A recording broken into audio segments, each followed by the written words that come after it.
Hey guys, welcome back to Food in Common. So excited that A, 2020 is over, and B, that it's summer, so we have some awesome food to look forward to this summer season. I also would like to introduce you to my little cook's assistant today. We have little Miss Greta Smithfield here, who if you hear a little tinkering sound in the background, it will be this cheeky monkey. So apologies for that, but it's all part of cooking for real life instead of cooking like they do it on the telly.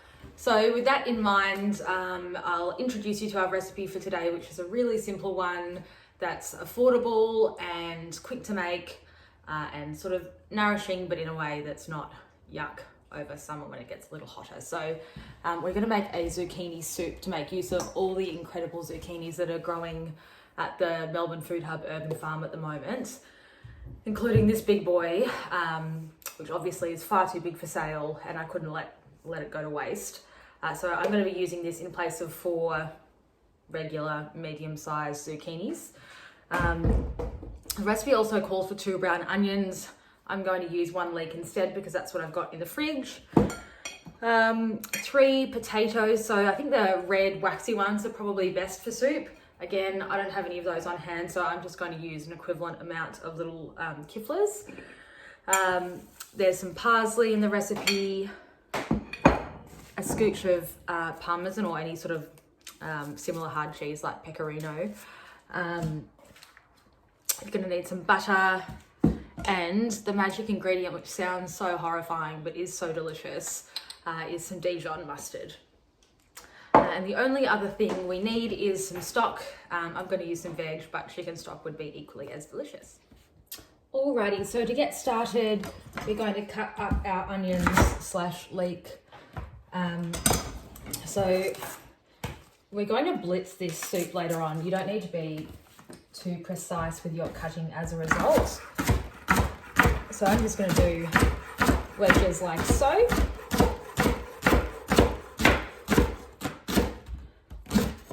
And then you're going to throw that straight into a big soup pot with about a tablespoon or so of butter.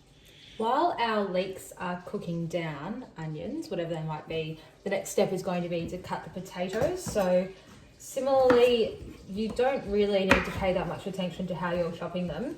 Just even sizes so it cooks evenly, and I'm going to do quite small little chunks like so. Because I really want to eat dinner sooner rather than later. So yeah, you can just cut your potatoes up like so. They'll be the next thing to go in. And then we'll do the exact same thing with the zucchini, which is the last thing to go in. So all in all, you want roughly this amount of potatoes relative to my hand. So that's sort of 2.5 big handfuls. Now you want the onion to sweat down a fair bit and become really soft and sweet and translucent, but not caramelized.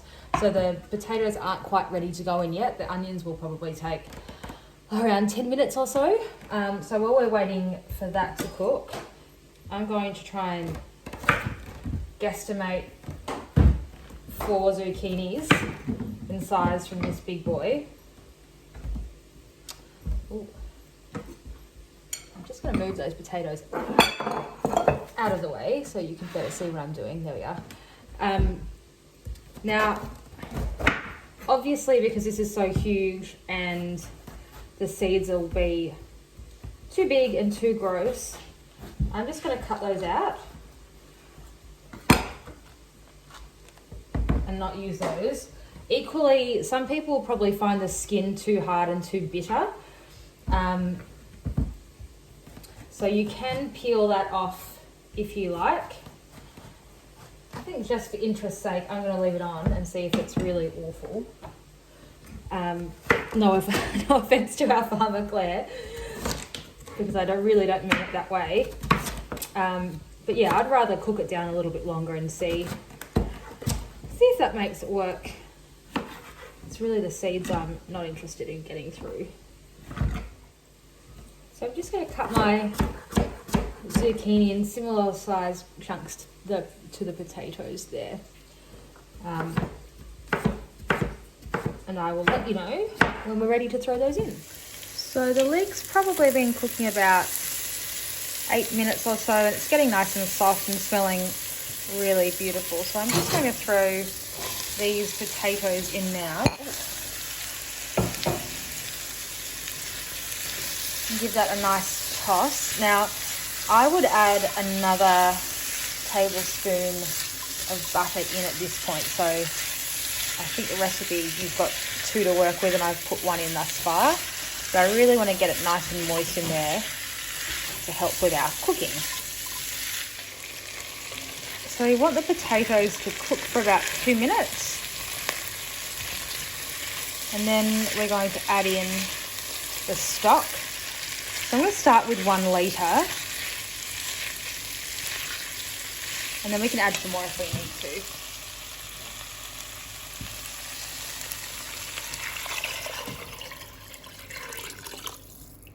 So now the stock's been added, we're just going to bring that to the boil. So I'm going to pop the lid on, jack the heat up a scooch, and then once it's boiling, we'll reduce it to a simmer and add the zucchinis. Okay, so now we're really boiling. Just going to turn that heat right down and reduce that to a simmer.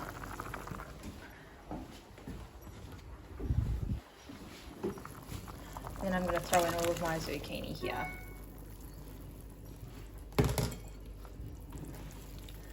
Just give that a bit of a toss, make sure it's all submerged enough, and let that gently simmer for around 15 minutes, and then we'll come back. So it's been roughly 15 minutes. All my veg is cooked. Just tested it with a fork.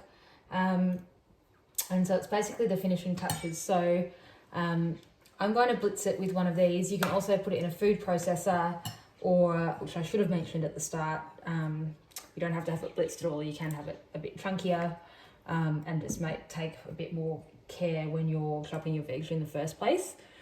The last step is to add in the parmesan. So I've grated some here. I'm just going to throw that in. I'm also going to throw in the mustard now as well. So that's a tablespoon.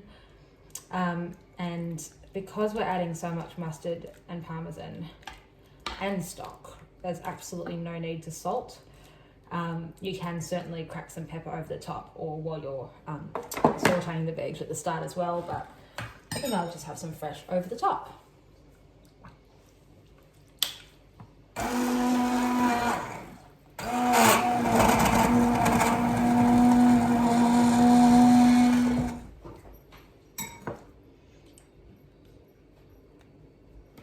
So I'm just going to dish up my soup now. I think it would be very delicious indeed with some toasted garlic bread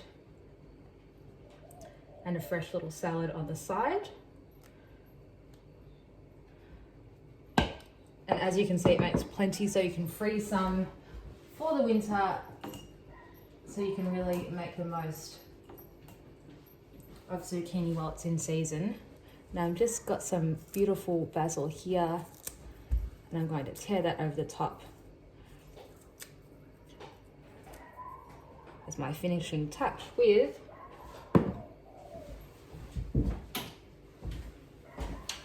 a crack of pepper.